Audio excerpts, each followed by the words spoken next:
Hey guys, it's the Evan and Katelyn podcast, the show where nothing's made up and the points really matter.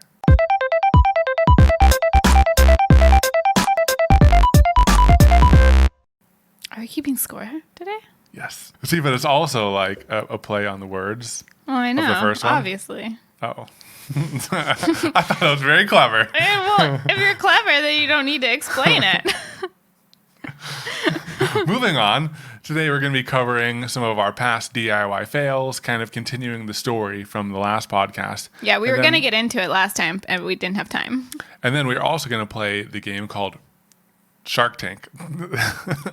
Yeah, well, we're like we pitch ideas just like in Shark Tank. We need to come up with a better name, like, because it's full disclosure, we are totally taking this idea from the Jen and Julian podcast. Yep. They did it recently, and it seems super fun. We don't even watch Shark Tank, but I know like what the show is. It's where you pitch business ideas to investors and try to get them to invest in your idea. So like our initial brainstorming around it. Well, we'll get into that later. But like we try to come up with like kind of not the best ideas, but we actually came up with some good ones. I mean, we'll see. We'll see. Yeah, but they're all like shop/maker/filming. I think you did some filming ones. I did some film ones. Yeah, so we'll get into that. But first, DIY fails. Yeah, I think that we already talked about in one of our previous podcasts how our very first project was replacing the pipes in our attic. I mean, that was the first project on our house. We had started some stuff in the apartment. Yeah.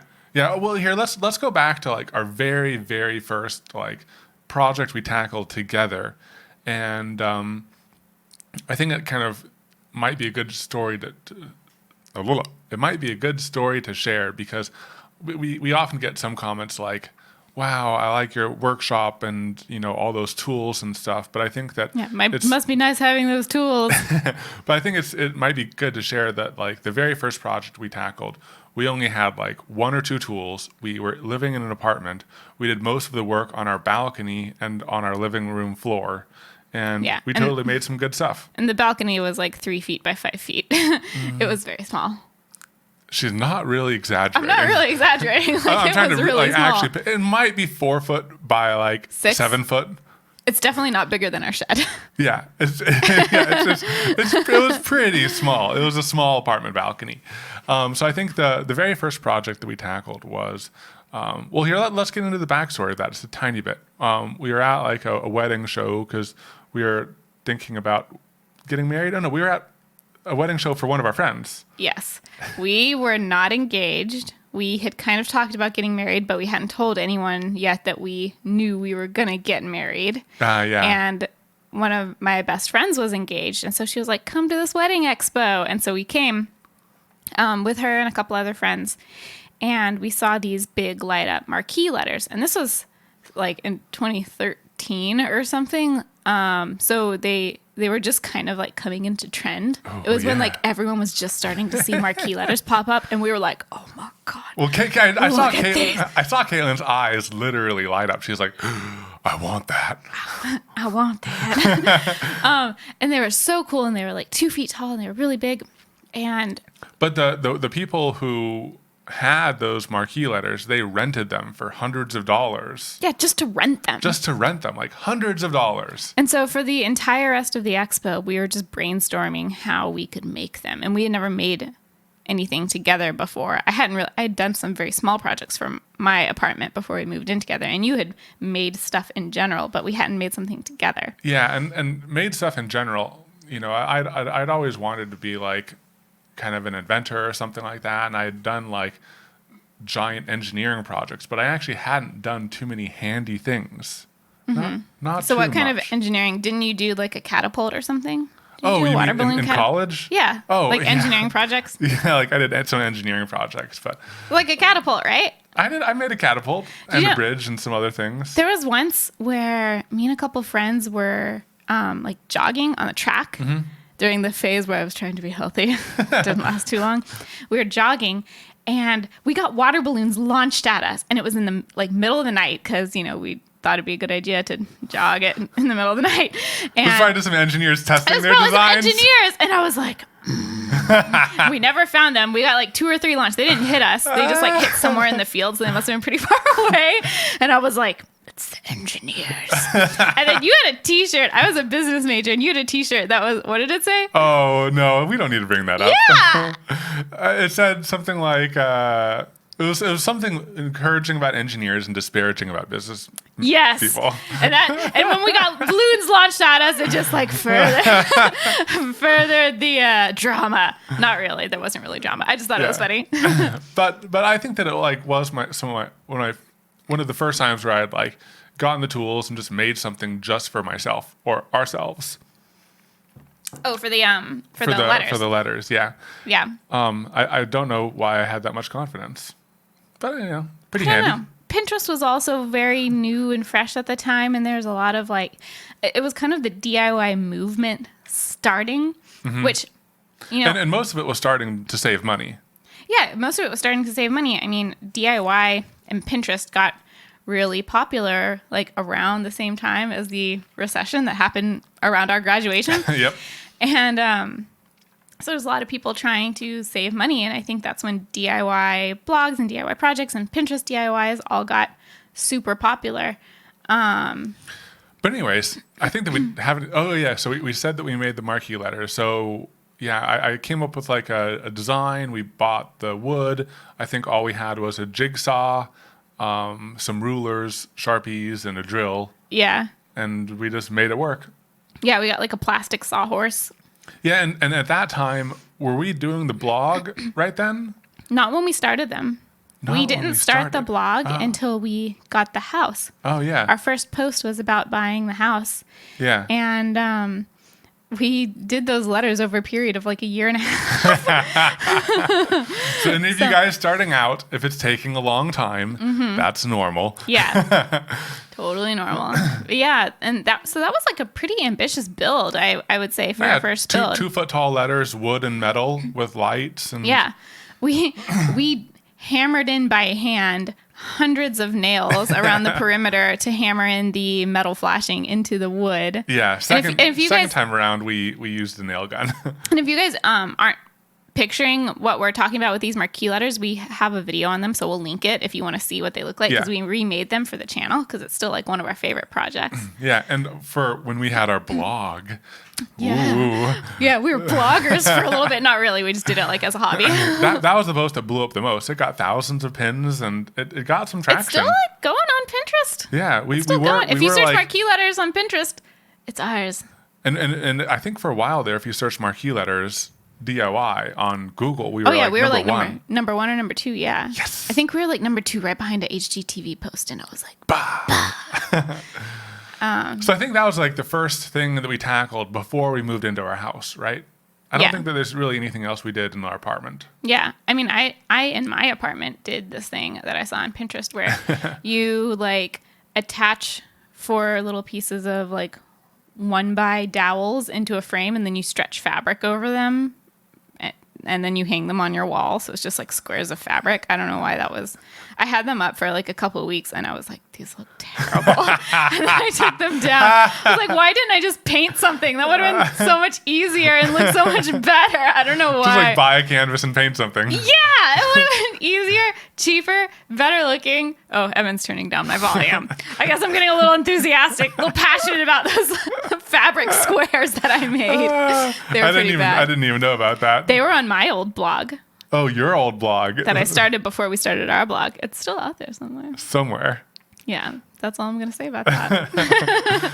All right. So I think after the pipe replacement, I think the next thing that we tackled was fixing all of the insulation in our house. And if people haven't listened to the pipe replacement story, just that was the first one that we did in our new house, our first project. Yeah, and we we basically like feared that we had ruined our house. We had like existential crisis moments in the attic. It was bad. It was Yeah. bad. I think one of the very first things we did is I built a bridge over our AC unit. Oh yeah, so that we could get to the pipes. Yeah.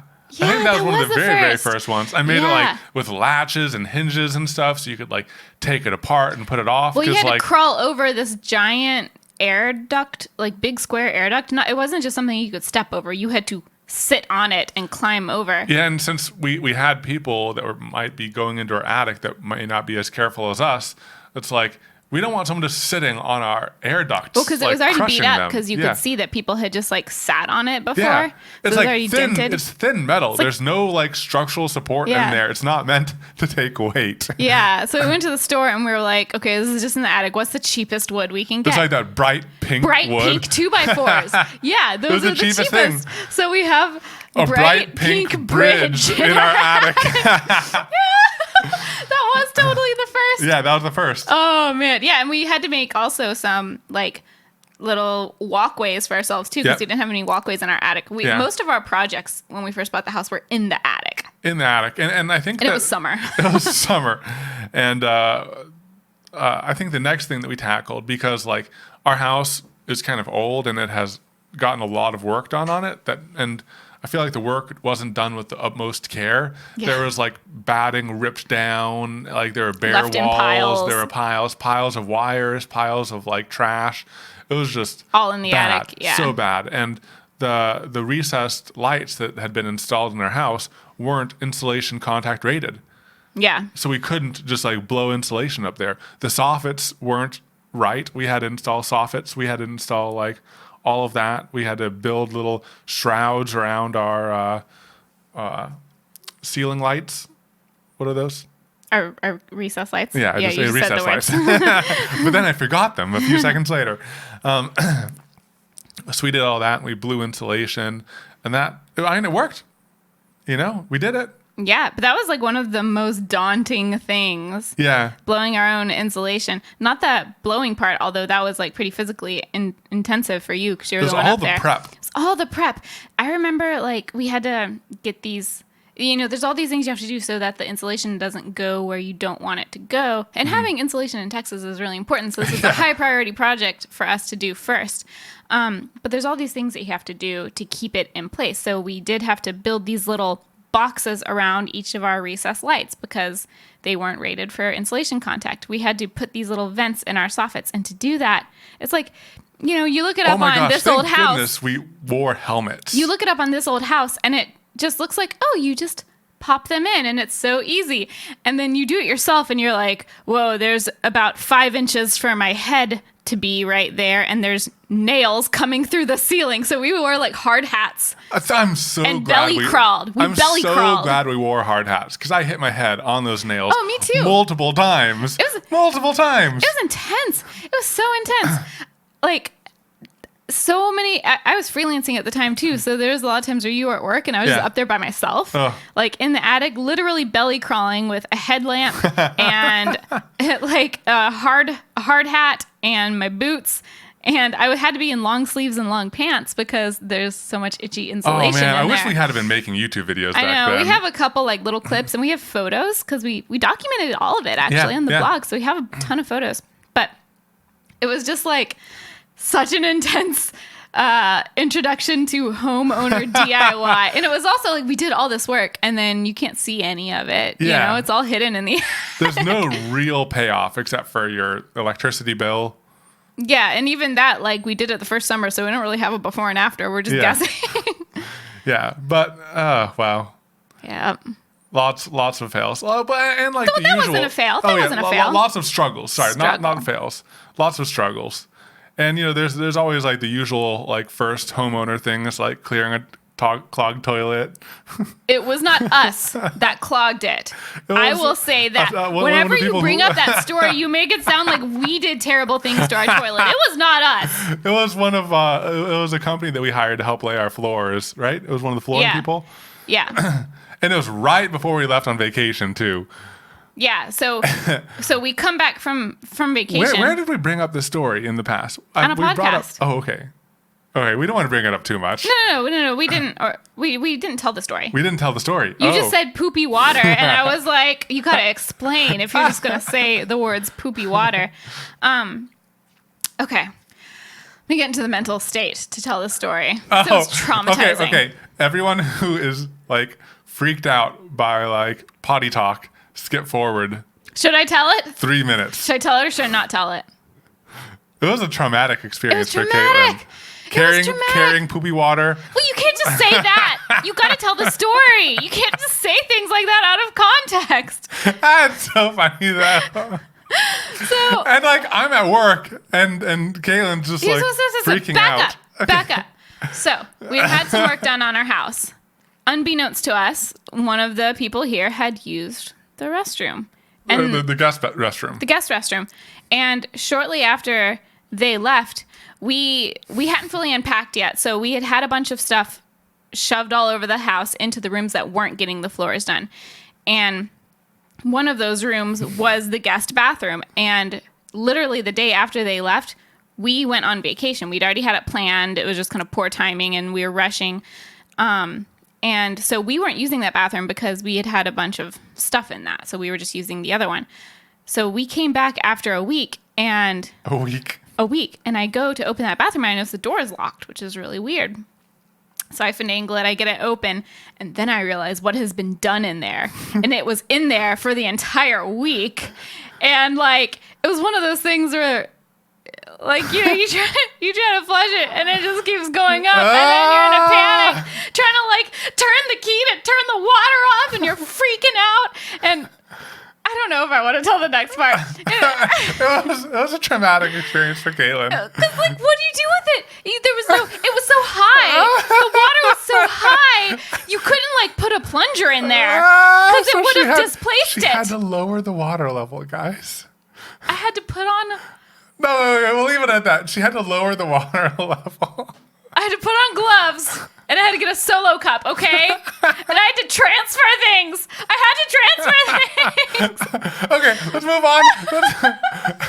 Let's move on to another traumatic experience for Katelyn. It took so many trips back and forth. Shower grout. Let's tell the story of the shower grout. Oh, that one's not nearly as traumatizing. The hours in the shower. Yeah. Yeah. Oh, sorry. I gotta calm down after the trauma of poopy water. So our master bedroom shower had like really bad grout job.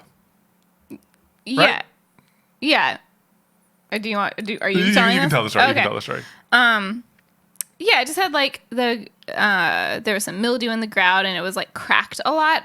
And in some places it was almost like they used caulk instead of grout. Because it was different textures. In some places, it was like squishy. Oh, it was like both? Sometimes it was mixed. caulk over grout. It was really weird. So I was like, you know what? I'm just going to scrape out the top layer of everything and we'll just redo it ourselves. Because that's what the internet told me to do. Again, made it look super easy. And I got started, and like once you start, you feel committed to keep going because you've already started like messing it up. That's the thing with DIY projects. A lot of times you have to mess it up before you're fixing it. Yeah. And once you're in the messing it up phase, Like, there's no turning back. I'm committed. There's no turning back. And the master shower is way better than the guest shower. So it's like, we want to use that. Yeah, well, we weren't just gonna like not use our master shower in our brand new house. So again, I was working from home, so I was the one doing a lot of the DIY, and it was just hours and hours of. I remember like you use all sorts of different scrapers and tools, and one day I was like in there trying to help you out or something, and I looked at like a utility knife blade that with the ones with the replaceable blades and everything, and Katelyn had scraped it so much it was not even at a point. It had like an 1/8 inch like radius to it. She had scraped off like an 1/8 of an inch of metal scraping this grout. I did that on a flathead screwdriver too. Yeah, a flathead screwdriver. It was it's like totally it had rounded squares. now. It's completely rounded. We still have that one. We use it to open paint cans. Yeah. So many tools. I just wore down to the bone. Like, metal. It's like she was like sanding them with the sand and the grout. It was like the grout wasn't going anywhere. I was just spending hours wearing down metal tools. And for some reason I had like my hair dryer in there. I think like there were parts of the caulk or like I'd read a tip that was like if you heat it up, it's easier to peel on the parts so where it was you like were caulk. hot. So I was hot. I was You sweaty. had knives. I had a bunch of blades. Then you had worn dull. I had worn dull. I was hanging out there. I watched like several seasons of The Office in the background, just watching or just working on that with those playing in the background. Oh my gosh. Just to give you a measure of time. It was like at least a few seasons of The Office. Oh man. Of me trying to do that. And then finally I gave up. We hired someone to come redo things. And they did a crappy job. They did a bad job. It's all cracking again. It's bad. It's bad. It's bad. Yeah. I don't know. I don't know if there's any lessons learned from that. There's no lessons learned. It's just sharing the trauma It's that just we went sharing through. pain. So that you guys aren't alone if you guys have gone through any pain. Yeah, well, because I feel like, and I read a lot of DIY blogs and stuff, and it's like, yeah, they hit, little struggles here and there, but I feel like they always figured it out in the end. And there's some things where I was like, I'm not getting to the end. I'm not figuring this out. Well, one thing that worked out pretty well is all of the DIY we did for our wedding. And Katelyn did all of the planning herself. We did, oh my gosh, guys, she was so organized. She had packets for everyone on the wedding day. I did. She had a my packet Type A for each fly. person. Like every person got a unique, personalized. packet? I got a packet. Everyone got a packet. It was almost like some people were grouped into categories, but some people got an individual packet with like what they had to, like what they were responsible for and everything. So then everyone knew oh, I don't need to worry about that because that's covered by someone else, and everyone could be a little bit less stressful. And in everyone's packet, it said what all the other responsibilities were and who was responsible for them. So if you needed to find that person, you could find that person. And then all the boxes were labeled, and it said who was responsible for what boxes. So you could find your boxes. Guys, and it told you how many legit. boxes there were in your group. There's like 1 of 3, 2 of 3. Our wedding venue place was like, do you want to work for us? I actually considered getting into like wedding planning after our wedding because I was really good at it. You were really good at it. But a lot of what we did was making stuff for our wedding. We we made all the decorations. We made like a backdrop. We made a paper lantern chandelier. We did all the centerpieces. We did the marquee letters. That was the first thing we did for our wedding. Yeah, a lot of stuff. a lot of stuff. Oh my gosh, I kind of forgot about the backdrop. We hadn't written that down to talk about that. Oh, but yeah. we did a photo backdrop. Evan made the frame. It was like these 2x4 stands, and then we did a curtain rod across the top. But the stands, I like just to toot my own horn here. It was cool because like they needed to be really sturdy, but they couldn't be like assembled until they were on site. So I made it with like all these pins and everything. yeah. So like you'd like put things into place, and you'd put pins through the brackets, and you'd put the little lock pin on the backside and everything. So it was kind of cool. They're very smartly assemblable. Yeah. And I took fabric and I ripped it into long strips, and I hand dyed it to make like an ombre. And there are a lot of like fails and struggles within that too. Well, for the wedding, your responsibility was getting. No, but even in terms of the build, like all the dyeing and. Oh yeah, well I did all of them and then realized they weren't long enough because they shrank up.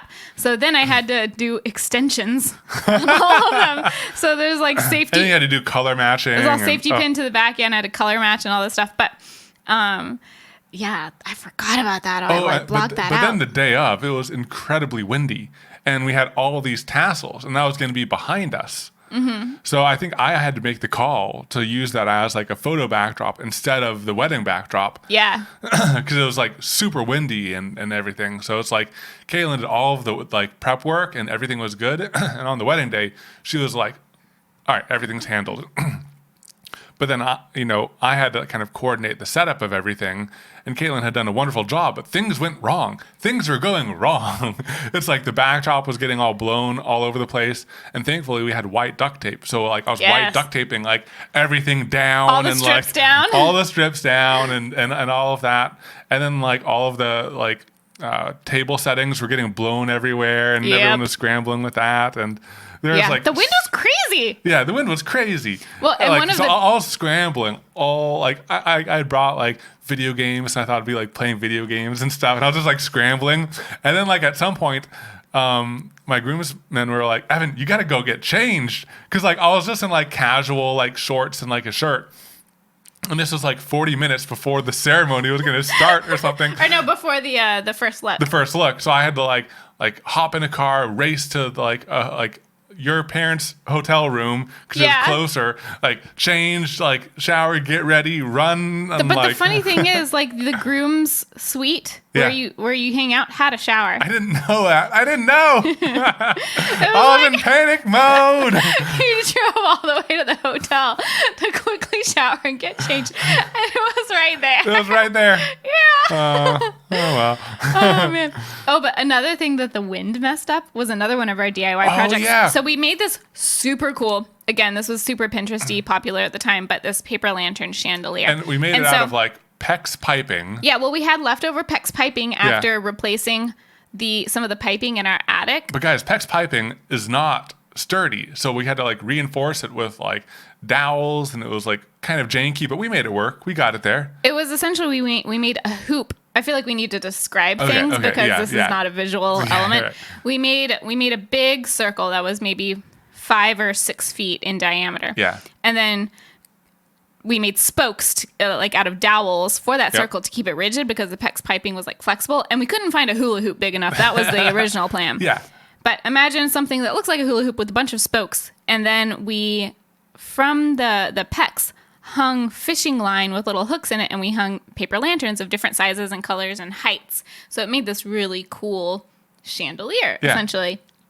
And it was awesome. And we thought, like, oh man, wouldn't it be even cooler if it lit up at night? You know, and there were actually lights in the paper lantern chandelier. So I bought some like little under closet, under cabinet. under cabinet lights that you'd push to activate. And then I 3D printed like hooks on the back of them, and then like during testing they're falling off, so I used like Gorilla Glue to like super glue them on, and like it was getting jankier and jankier as we went. But on the day of, everything had been working well, and we raised the chandelier up and everything was looking good. But then it was so windy that the paper lanterns kept on falling down. Yeah, well, and the chandelier was right above the center of the like dance floor area. And they had like heavy lights in them too. Yeah, they had like decently heavy lights. Like if one of those lights conked you in the head from 30 feet above, it would hurt. And they were falling. I think one even fell like right before the reception started, where people would have been dancing. Yeah. And I was just like, the whole time I was just like, please, Lord, don't let these things fall on our guests. But it all worked really well in the end. It did. I do think if I was going to not do one of our DIYs, it might have been the paper lantern chandelier. Well, and if we were going to do it again now, we could totally make it work so well. I know, but that's different. I'm saying if there was one I was going to not do, because that was just so stressful. It was a little bit like over our expertise. I don't think it was over our expertise. Well, we just didn't know all the factors that might have like affected it, like with the wind and everything. It was just wind. It was a force of nature. We weren't taking all that into account. I mean, if we had have known that there was wind, we could have maybe windproofed it, like taped things down more, just duct tape everything. This is a duct tape chandelier. Yeah. Well, and I think now, even, in the 5 years about almost 5 years since we got married. Yeah. Lights, there's much better lights that we could have put in there. But yeah. But it was like tough LED finding something because we had to be able better. to turn it on during setup, which was in the afternoon, and have it still be lit by the evening. Yeah. So we couldn't just do like the little cheapo LEDs. They would have gone out. And we did a lot of research. We did a lot of research, a lot of testing. Yeah. Wow. That was stressful. Memory lane. I know. I think an interesting thing, this isn't really a DIY, but it does kind of go back to the blogging days, is we wrote a post called House Buying for Noobs. Oh, yeah, because we found the process super confusing. So confusing. And it was our first venture into doing like non-project based stuff. Oh, yeah. That was and we have first, a couple like guide videos now when it comes to like selling stuff you make. Yeah. But the House Buying for Noobs, we like broke it down and did all the steps and like, use personal anecdotes and all that, because it is super intimidating. Should we make a YouTube video? I don't know. I feel like it's been a while, and we might have. Let's wait till we buy another house. And then we can like redo. Because we need footage. Yeah, we need footage. Yeah. Yeah. I mean, we have some footage of our house. Ideas. I don't know. Ideas. It could be fun. Yeah. But that was one of our first posts that got that, and the marquee letters both got like kind of big on Pinterest. Yeah. Fancy bloggers. Fancy bloggers. So when Katelyn moved in, Moki came along, and Our supervisor, and we wanted to make like everything look pretty and also give her a space to do her business. So her business. So we made like a cat box cabinet where we put like her. We were in an apartment, so we didn't. Right now, and a lot of people will keep cat boxes in like a laundry room or a mud room. Yep. But in an apartment, we did not have that. Yeah. So we made that, and it did pretty well on Pinterest Well, and just some to other places. describe it, we took an IKEA cabinet, like it was a IKEA Besta cabinet, which is one of the ones that they use for like media consoles, where it's very modular and you can buy like a 2-unit or a 3-unit or a single unit. We took a double unit and we cut a cat door in the side, and then we put her litter box in one side, and there's a cabinet we could open to like access it to clean it out, and then the other compartment there was like a little litter mat, and we cut a doorway in the divider so she could go through, and there was a drawer that had her stuff in it, and so it was super nice, and it just looked like a little like a little console table almost. And so before we started doing YouTube videos, we were like, we should post this on Reddit. Let's figure out Reddit. Let's see what figure Reddit out likes. Reddit. Let's test some things. Because we were lurkers, but we had never posted anything on Reddit. Yeah. So we were like, we'll just try it. We'll just test the waters. So we created an image roll account, a Reddit account. We posted it and all that stuff. And we got to the front page. Front page. Yeah, we know how to do things. Yeah, we know how to Reddit. And then we did it again. With her scratching post. Cat scratching post. The original scratching post that we did on the blog, which is just a little flat one that's on the ground. Yeah. And we got to the front page again. Yeah, we're like, oh man, I know. Like when we launch our YouTube channel, we're gonna do the same thing, and we're gonna like kickstart things. And then we tried, and it failed miserably. Yeah, miserably. It failed so bad. We even had we were like 1-to-1. Okay, let's do another cat scratching post because we've been wanting to do one anyway, and that's the one we're gonna post on Reddit because our first cat scratching post did well. Reddit loves cats. We love cats. We have a very cute cat. Let's take advantage of that. And so we were like, okay, we posted it. We had better photos and everything. It was so great, and it totally tanked. But like the reason why, it was a good learning lesson for Reddit. It's like it's because we were trying. That's why it failed. Yeah, it's because we weren't trying. When we weren't trying, people appreciated it. But when we were trying, people didn't appreciate it. Yeah, and that's a whole nother topic, like getting into Reddit. Yeah. Yeah, maybe we'll. I love Reddit, but I don't like to post things on Yeah, it. we'll just keep on lurking. Yeah, forever lurkers. Forever lurking. Oh man. Well, hey, we're a decent amount of time in. We should probably move on to the game. Yeah. Game show time. Is that probably enough time for the music? That's enough time for the music. Okay. So what should we call this? Maker Shark Tank? Shark Fail? Fail Tank? We call it Fail Tank. Fail Tank. Yeah. But I don't want to go in with the expectation. Some of these ideas might be actually good, legit ideas. Yeah. But we could still call it. it. We could call it the Make Tank. Make Tank. Oh, but it's not always going to be maker products. No. Fail Tank. Fail Tank. Okay, Fail Tank. All right. All right. Ready for my first idea?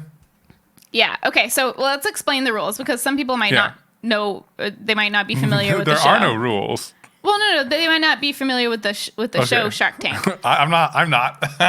Yeah, I'm not super familiar either. But I know the concept. Okay. So it's basically, I think people pitch their business or product ideas to a panel of like 3 or so sharks who are investors, and they're trying to get them to invest in their product. And they often come with like a prototype or a sample and a pitch and all that. Yeah. And they're trying to convince them to invest in some way. All right. Ready? Yeah. Good morning, shark. You're a shark. I was like, what noise does a shark make? I almost went... All right, so today I'm coming to you with my product. It's called the Tornado. The Tornado? Tornado. Can you spell that for me? Torneato. So what it is, so imagine this. You've been working in the shop all day. Yeah. And you're tired and it's really messy. Now, you don't want to go around sweeping and vacuuming that all up. That's a pain. It's terrible. So what you do is you just put everything away and you turn on your Tornado. And what that does is it's 4 industrial-sized fans in all 4 corners of your shop that creates a tornado inside your shop. And then there's a vacuum in the ceiling that creates a vortex and sucks up everything loose in your shop up through the tornado, and it just cleans your entire shop in one go. Do you have like a filter system? Because I feel like you're gonna lose a lot of valuable things. No, there is a filter system, so it won't damage the tornado. But I'm not worried about damaging the tornado. I'm worried about losing stuff. You gotta put everything back in their place, and then like you just do your work. You put your tools up in whatever containers they need to be or whatever like that. You turn your tornado, vroom. It's clean. I feel like that only works if you have a very specific organization system that you sell with it, where everything is attached. If you don't care about putting it up, you don't care about it getting by the tornado. That's not what I'm saying. I could maybe I have a cup that I put all my shop pencils in, which we do. That's not going to keep it safe from the tornado. You get a heavier cup. The pencil's going to be pulled out of it. No. See, it'll be specifically calibrated to pick up dust and dirt and sawdust, but not pencils. How are you calibrating it? Precise engineering. Do you have a patent on this? Patent pending. Patent pending. But wouldn't that be great? It's even if you have to make modifications to your shop a little bit, what's more painful? Cleaning your shop constantly or organizing once? I'm still not convinced that you're not going. Yeah, you want it. You want the tornado. Mass Arc, that'll be $10 million. I'm holding out my hand, everyone who's listening. And Katelyn's looking at it suspiciously. I mean, I like it in concept, but it's just a matter of trusting if you're a mad scientist or a good scientist.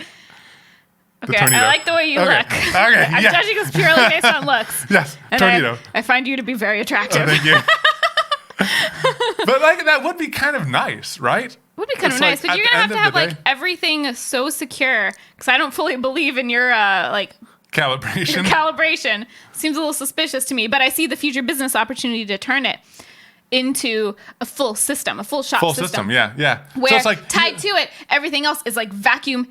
As when you turn on your seals or when you turn on your fans, everything else is vacuum pulled to their organization. Everything's got a vacuum chamber behind it, so it sucks everything in. Keeps all your tools on your pegboard. Maybe it's all the same system. But you just go to cabinets and stuff.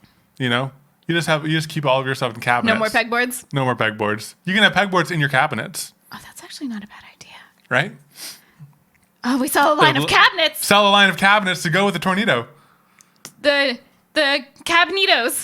Cabneto. Okay, I like it. I'm glad I signed on with this business idea. Very cool. Okay, I have one for you too. Let me see if there's anything else in my notes for the tornado. You sold me already. Okay, yeah, you're right. Okay. Don't sell past the yes. Don't sell past the yes, y'all. Yeah, don't sell past the yes. Okay, I have one. There's it's called wood food or wood food. Whichever pronunciation you prefer, but it's got a rhyme. Is it wood that you eat? It is a blender that your dust collection auto routes to this blender, and it blends up your sawdust into a healthy fiber that you can add fruit juice or veggies to. No. And you make a smoothie. It's sustainable. It's roughage, so it's healthy. Have you done any medical trials on this? Yes. What were the results? It's too soon to tell. When it's still working its way through? It's still working its way through. I only tested this on myself. When the doctor says you need fiber, I don't think they're actually saying fiber. No, it's natural. What about the glue? Well, you have different dust collection hooked up for anything with glue. There's only things I don't have. Wood food. It's wood food. It's it's gonna be the new what's a healthy thing you can do? People put in their cereals. The new flaxseed. The wood food. What you can do is you can termite owners are really gonna love that. You can just feed the wood food straight to the termites. For the termite farms that people never comes out of me. The wood food. The wood food. Yeah, it's great. It's a green, sustainable, eco-friendly option. Why don't you just use the wood food for the wood food? The wood food. Why don't you just use the wood chips to create heat in a furnace like everyone else does? Because I want smoothies.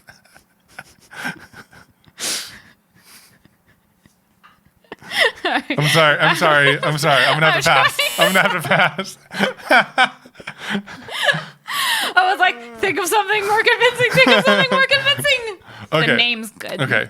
Are you ready for this? Okay, I'm ready. Have you ever been in the middle of a large glue up?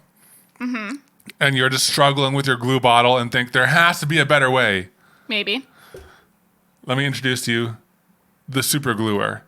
Basically, it's a super soaker filled with wood glue. That sounds terrible. It sounds great. It's No. like you need to do the fast glue up, pull out your super gluer. It's all glued. That sounds like how you get glue on everything you don't want glue on. It's super precise. It's accurate to within 5 inches. How can you guarantee that? I've tested it in simulations. How do you get the glue to shoot out of the super soaker? Because it's a lot more viscous than water. It's just pressurized air. It just shoots out. Yeah, it kind of sounds like the hot glue gun that Michael Reeves made recently, and I don't think that worked too well. It atomizes the. It goes through an atomizer. Yeah. So that means it's getting into the air and it's getting on everything. It aerates it right at the nozzle. There's a specialized nozzle where it mixes compressed air with a stream of super glue. That just seems like less control. And it atomizes it into a fine mist. And then you don't have to spread it afterwards. A mist that only sprays in a 5-inch radius area and does not go up into the air like mists do. Yes. It's called the super Your gluer. science is a little questionable on this one. They cost $500 each. This is an advanced piece pass. of equipment. I pass. I pass. I kind of want to make one though. No. I'm already imagining just attaching a nozzle to a wood glue bottle and just attaching a little air compressor to it. It'll be good. Yeah. All right, let's hear your idea. Okay. It's called 4D printing. It's 3D printing, but with scented filament. They already have that. What? They already have that. Are you serious? Coffee flavored filament, all that It jazz. smells good? Yeah. While you're printing, it smells like you're brewing coffee. What the heck? I thought it was brilliant. I guess so, but someone else already had that idea. Okay, 5D printing. What's another sense that could work with this? Feel. You can eat it after. Well, I mean, They already have that. Yeah, yeah. 6D printing. It's in a different universe. Space-time. That might be a little bit dangerous. Pass. God dang it. I should have done more research instead of just standing in the garage and trying to brainstorm stuff last night. Okay. Are you ready for this next idea? I'm ready for this jelly. Have you ever been in a filming situation where you don't want to go back and forth to the camera? You end up filming too much, too little. You're bothered by it. Introducing the bite shot. So what this is this is a remote that's waterproof, and you put it in your mouth on your back molar. And when you're ready to start filming, you just bite down, and then it's filming. And as soon as you're done, you bite down again. Minimizes footage, but you don't miss any moments that you want. You know what's so weird? What? Like yesterday, the day before, I was thinking about filming. Yeah. And I was thinking, wouldn't it be so much easier if I could just click a button with my teeth? What? With my teeth What? to turn on and off the camera. Because I was like, Because you don't have your hands. Yeah, 'Cause, you don't what have if your you hands. have wood? What if you have other things? Exactly. You don't have your hands. You can't blink at the camera. Because my first thing was something with a blink. But then you blink too much. Yeah, it has to be something you can control. And I was like, okay, a very specific bite. Yeah.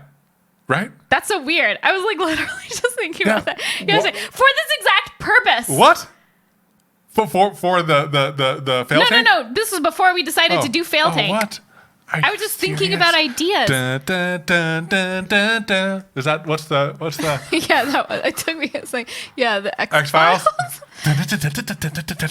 Something like that. I don't know. That's so weird. That's so weird. I mean, I have to invest. Yeah. Because Okay. it was my idea too.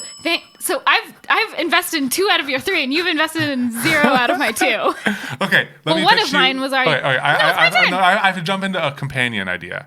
Okay. So if this fails, my backup is voice. No. Let me see. Cami. Cammy. Cami. The product is called Cami. Now, have you ever been so even if you have a screen, like there's other things you want to adjust. What if you want to adjust the ISO? What if you want to take a picture or a video, or you want to zoom in or zoom out? Cami, it's a smart camera. It's a voice-enabled camera, and you can ask it to start recording, stop recording, zoom in, zoom out, change the ISO, brighten, lower, focus. So you'd be like, okay, Cami, zoom. Okay, Cami, yeah, rotate. Okay. Yeah. Okay, It's a Cami, ISO 1600. Yes. Yeah. Smart cameras. I mean, Voice-controlled your cameras. ideas are too good. Cami. Introducing Cami. What's the one? Was the one the Bite one? What's the name? Shot.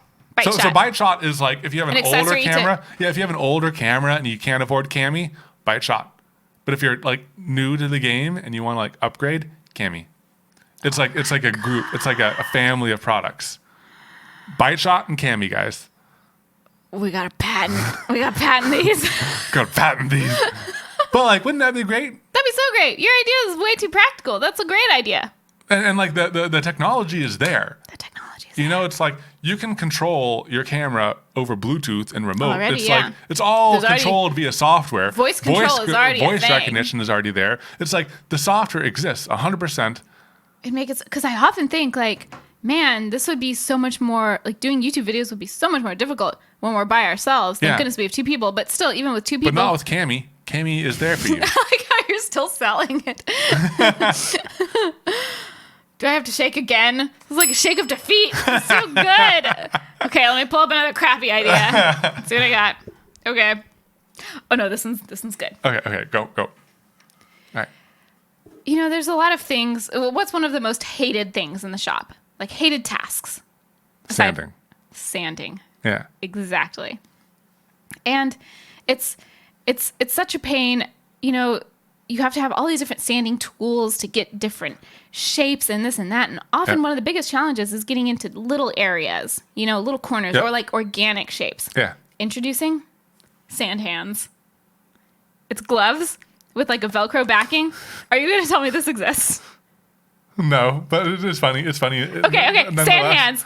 You have like a Velcro on one side of your gloves, and then you have little patches of sandpaper. It's not like a full handprint shape that would wrinkle, but you have patches for your fingertips and your palms and your thumb so that you can just like rub down your piece and just really massage it and sand it. You get all those organic shapes. You can just shimmy. Yeah, I got one. You got one. Yeah. I think I like maxed out the volume on this. I think you just did. Yes. All right, Sandy hands. What's it called? Sand hands. Sand hands. Oh, can we rename it Sandy hands? We'll think about it. Okay, then let me pitch you my companion Is idea. it called Sandy? No, it's called shatter gloves. Have you ever been like in a situation where you're wearing gloves and they get dirty, but you need to touch something? Oh, yeah. So what you do, these gloves have 25 layers within them. They're 25 gloves in one. It's like double gloves forever. Double gloves forever. Like it just keeps on going. So it's like they're kind of thin. They're kind of thin. Yeah. You know, but like the durability is in the layers. You know, but like let's say you're gonna be doing some resin work. You put on shutter gloves, and then what you do, you get like resin on it, and you're like, oh no. But then there's like a little tab there. You pull it. Then you have fresh gloves right there. 25 Dude, gloves in one. That's so good. Oh man, we gotta start inventing some Inventing stuff. things, We're yeah. coming up with real good ideas. Yeah, shatter gloves. Cheddar glove. At first, I thought you were saying cheddar gloves, and I was a little doubtful. So I have to work on the name. We might need to work on the name. I wasn't fully sure about that name, but like Infiniglove, like infinity. Infiniglove. 25 and me, 25 layers, 25 layers of gloves, and just you.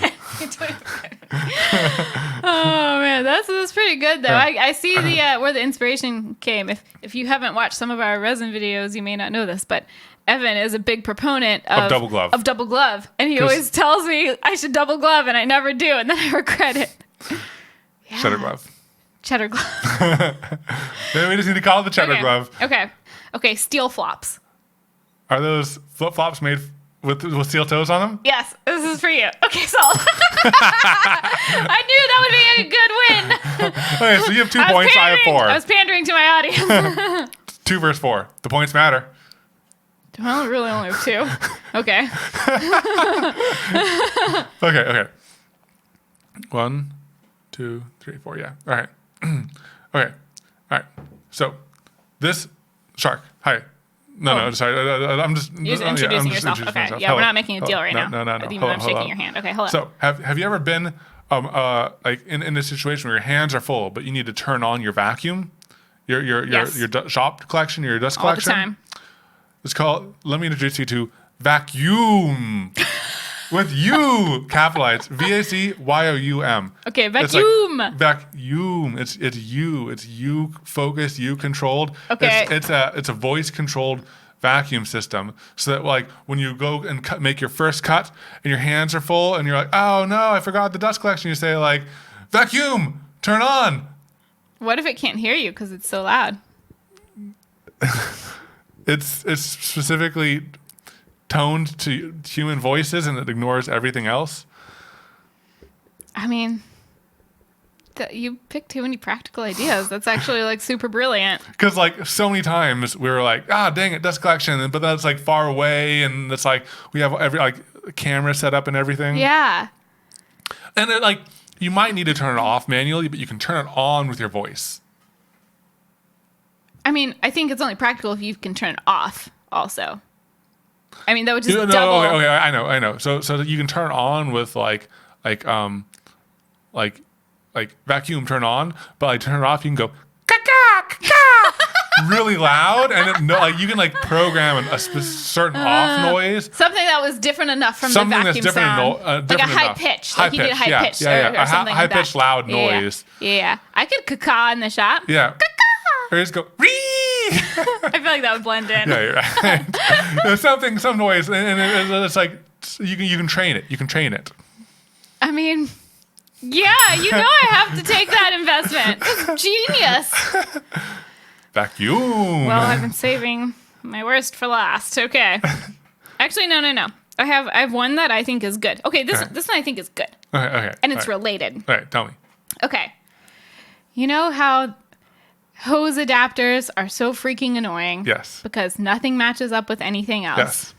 Why not harness the power of the vacuum itself and have vacuum-formed hose adapters? Where they start out loose and you put them in the space in between your two tubes that you're trying to connect, and the vacuum pulls and seals them around it. It's a good idea. Ignore like physics for a little bit. I'm thinking here. It's like if it's elastic enough to deform, it may not be strong enough to create a solid connection. It doesn't have to be that elastic, just slightly elastic. So like a plastic bag. I don't know.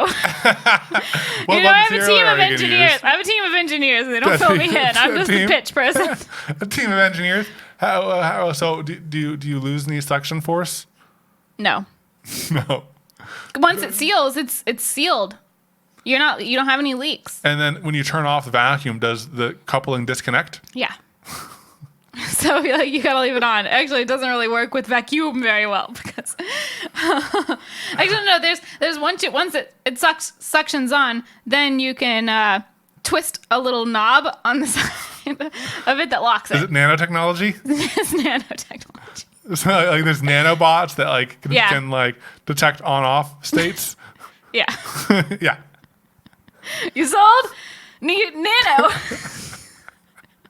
I'm not a pass on this one. Nanotechnology. It's like it's a pricey solution They're to only inexpensive. They're only $2,000 a piece, but they're reusable forever. You can only you just need one for your I'm not a shop. pass, but I'll give you a high five for the effort. Oh, okay, I have one more. How many do you have? I'm out. Okay, I got one more. Wow me. Okay, what's like a really big issue in a small shop? We deal with it all the time. Space. Space, exactly. And what's one of the things that takes up so much of our space? Our interdimensional portal. Well, besides that, Workbench. Well, it starts with a W, but it's not workbench. Wood. Wood. Exact. So much wood. And you don't want to throw it away or get rid of it because You don't want to do that. Use it. Yeah. And unless you're blending it up for wood food. Pass. So you want to store it, but when you are working in a normal 2-car garage, it's tough. Your ceilings are only 8 feet tall. It's really hard to fit long lumber. I forgot what I called it. Wait. 2x4. It is it's a service and a product. The service part is you have someone come to your garage. Yep. They get a jackhammer and they chisel out a space in your floor, a compartment, and then you put a trap door on it in your garage. And the trap door is like a 4x8, a little bit bigger than a 4x8 size. So you can fit full sheet goods in there. You can fit long 2x4s. And it's just in your floor. It's easy access. You don't have to, lift things from high above your head. How are you going to lift like large, thick sheets of plywood up? Do you get a crane above you? No, you just pick them up. Just like It's just in the floor. It's just like picking it up off the ground. It's not that deep. it's 8 feet deep. No. It's not 8 feet deep. It's Oh. 8 feet wide. Oh. It's like, imagine like it's like a foot deep. Oh, I was thinking like an 8-foot deep hole in the No, it's ground. not a trench. Don't be ridiculous. So it's like a basement? No, it's like how in movies when people pull up like floorboards Yeah. and they have like a lunchbox full of stickers and stuff in there. I don't know. People keep in their floorboards or like a gun. Yeah. I don't know. It's like just like a little like a foot or two of space. It's like that. It's just you don't want to have so much that it's. So what happens when you sell the house and someone wants to park their car there? You refill it with concrete. Easy peasy. Easy peasy. Easy peasy. Is this look I'm giving you helping? Why don't you just get a wood printer and then just keep a vat of wood in the corner and then just print wood whenever you need it? No. Doesn't work. You can't print solid 2x4s or you can't print plywood. That was terrible. Okay, all right. Okay, yeah, I got one more. All right, guys. Plus it's called 2x4. Nothing here was made up, and the points do matter. So, the final score, guys. Well, what is it? You were keeping track. It's 3 versus 4. God dang Yeah! Ding, ding, ding, ding, ding. it. Okay. You are the better salesperson. All right, guys. Thanks for joining us on this episode of Make Tank. No, fail tank. Fail Tank. I thought you were going to say this episode of Evan and Katelyn podcast, but that too. Yeah. Yeah. Oh, we got to do our thing of the week. Oh, our thing of the week. Yeah, let's do it. Okay, so what is my thing of the week? Oh, I know. Are you asking me? Yeah, I forgot for a second. All right, guys. So I was using this other day, and I thought about how many times it's come in handy. It's not something I use all the time, but it's really nice to have in your arsenal of things. So have you ever been like left with a screw and you wonder what thread and pitch it is, and you just want to get more of the same, or if you have a nut or a device, or you're trying to fix something and you don't know what thread it is, there's this thing called the thread checker, and basically it has a male and female of every single size, metric and UAE. UNF? Man, now I'm going to look. SAE. I was like, UAE, that's where I lived, in the United Arab Emirates. When I was younger. No, SAE. Oh, geez. And it lets you, verify any type of thread. It's great. Yeah, that is super handy. And Yeah. it comes on a little string, right? And Yeah. it has all the little pieces. And All it the looks little cool pieces. when you pull it out of your pocket. It looks so cool. It looks real cool. It does look cool. All right, what's your thing? Mine is related in name, but not in what it is. Kind of. Okay, terrible segue. So your thing is a thread checker. Thread checker. Mine is a series of videos by Threadbanger. Ah, I see what you did. YouTube channel. Ah. Okay, so you guys, you might have seen on Instagram that we recently signed with Lowe's. Yeah. And about a year ago, we met Rob and Corinne from Threadbanger, and they were telling us about how they were working with Lowe's at the time to redo their house. And it was like an old 1920s house. And they were working on a series on it. Man, it was bad. It was in bad state, y'all. And so at the time we were like, and this was long before we were talking with Lowe's, we were like, oh man, we got to check that out. And we put it on our to watch list, and we just never got around to it because our to watch list is ridiculous. And it only has 356 items on it. I'm like, not joking. Yeah. And so when we re-signed Lowe's recently, we were like, oh man, it reminded us that we had never checked out their videos. So we started watching the series. I think it's like a 7 or 9 part series where they're fixing up their house. It is so good. It's so good. It's so good. It's like, it definitely has some HGTV vibes because of the scale of the projects they're doing, but with YouTube realness, and YouTube like goofiness and like non-professionalness in a good way, Yeah. But it's been super enjoyable. Real. We're on like episode 4 or something, maybe, and it's just crazy the amount of stuff they do. And it definitely got us thinking about, our current house needs some minor projects. We still have some minor things on our list, but what they're doing is like total gut job on the house. Like it's a lot. Well, I think it's also really cool to like use like your partnership with a company to make good content that you wouldn't be able to make otherwise. Yeah, because that's a lot. I think it's like a win-win-win because, the brand is getting exposure. The YouTubers are getting to tackle something that they wouldn't have otherwise been able to tackle. Yeah. And the audience is getting really interesting, unique content that the people, like the creators that they watch, wouldn't have been able to make without the support. Yeah. So it just is really cool. Yeah, it's super cool. And it's just really well done so far. And we're really liking it. And it got me thinking, like, if in the future we do end up getting a new house. Like, I'm sure if we get a new house, we're going to get one that needs a little work because, if you get something that's already finished, you don't have to work on it. But then, like, everything that's there is set. You feel really weird. Like, oh, well, I don't like the color of these brand new cabinets, so I'm going to rip them out and get new ones. If they're crappy cabinets, then you feel no guilt.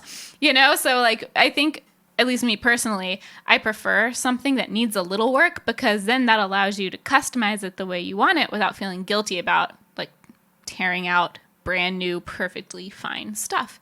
Yeah. So I foresee us, if we do get a new house, getting something that needs a little work. Yeah. And so I think it was cool seeing the way that they have been doing the series because it gives me ideas, if we were going to do something like that. And I don't know if we would ever get like a gut job, like a full gut job. Their house is from like the 1920s, so it was like taken down to the studs. But I just think it's interesting kind of thinking about how we would do it if we did something like that. That's exciting. I know. Alrighty, guys. Well, thank you so much for listening and watching to today's podcast. We actually did a video on how we set all of this up, like, all of the iterations we went through and all of the equipment we're using. So if you're interested in that, we're also going to be linking that video down below. Good idea. And so check that out if you're interested. But like the one ask we have is today, if you liked the episode, could you share it with one person? Yeah, just that'd like, be awesome. With or without context. Yeah. just randomly send it to like a person. Moms love us. Yeah. I'm just kidding. I don't know how we perform with moms. Alrighty, guys. Until next time. Bye. Bye.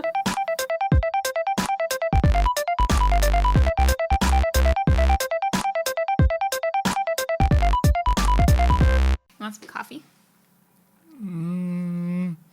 Oh. I'll have it after, so I don't have to poop mid-episode.